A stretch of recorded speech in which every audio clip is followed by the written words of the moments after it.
superfood revolution.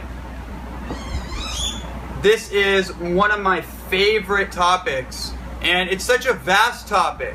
It's really vast. It's not just like, I've evolved in my perspective of this. When I first got into the idea of superfoods, I was like most people, where I kind of bought into the marketing perspective of it. It's like, oh, it's a superfood. Like, it's this grandiose kind of thing. And I actually was under a certain, I don't know if illusion's the right word, because I kind of come back to that original idea that I had many years ago, that I thought that actually this was the deal. Like, this was actually nutrition.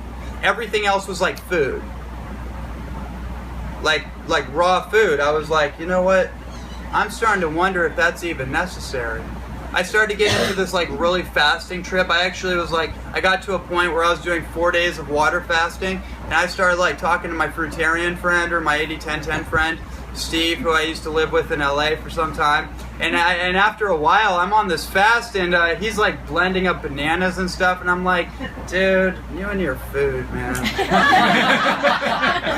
I was like, man, you just need to get. I was really deep into kind of associate or friend, if you would, this guy Jericho Sunfire, who is a certified breatharian in the realest sense. He actually has pulled it off. He cracked a code of it's a metabolic riddle that actually the human body can operate without food or water.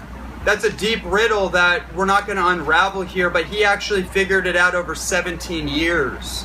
He started out as a raw foodist, as a fruitarian, and he didn't actually know, he didn't like get into it because anyone told him to. He naturally was guided to it. He's a professional rugby player, and then he got a message from God or whatever, and then he's like, no, I just start eating fruit at the market, and he started doing that, and then he became a fruitarian by default, and then eventually he found out about the raw food movement, got into that, and then started lowering just by natural inclination. He wasn't trying to do this. It just lowered all his food until he just got away on just like juices, and then eventually it was just water. And then eventually he came across salt water. This is where I got my whole salt water from years ago. I heard about this and I studied it. I was like, whoa, wait a minute, what are you talking about? You were fasting on salt water? And that was the whole thing that led into my idea of just like, wow, salt water, ocean. We're an ocean. Biochemically, we are an ocean inside. We run on salt and water. And that's my whole trip about that. And he basically learned how to wing himself off all the addictions of food and even water. So it's deep. It's that you can't actually process it fully or fully believe it until you see it.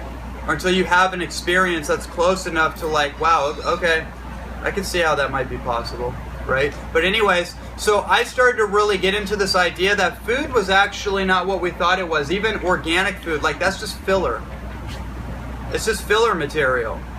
Like lettuce is great. I love it. It's nothing compared to what lettuce originally was. Does anyone know what wild lettuce looks like? It's not this big bouquet thing. It's like very little, and it has opiates in it. It is actual, what's called alkaloids. Alkaloids are considered to be a poison and panacea depending on the dosage. They're very important nutrients that through agricultural progression we've actually stripped out of our food supply through the domestication and breeding food over and over and over, and creating these enlarged sugarized versions of our fruit, these very watered down versions of our vegetables, and even, for example, almonds.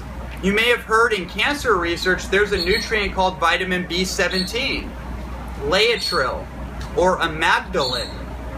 Something to know about. It's very present in apricot kernels. This is where the research actually comes out about this. And this has actually been kind of suppressed, but now it's coming out, right? Vitamin B17. Now, almonds in the early, let's even say late 1800s, used to be very rich in amygdalin or vitamin B17. But through the breeding process, they've actually been bred out of it, and almonds typically have more sugar in it now than they ever did before. You guys see how that makes sense? Like, our food supply now is very deficient, even organic food. Now, organic food is great still. It's great, like filler material, building block material, right?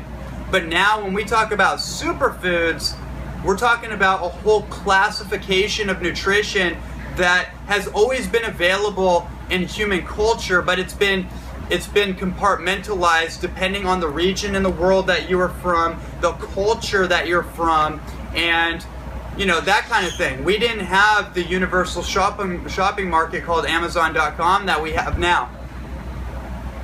How do almonds have more sugar in them? They just produce more sugar now. Through the breeding process. Yeah, through the domestication process. That's what happens when you lower the mineral content. Minerals actually balance out sugar.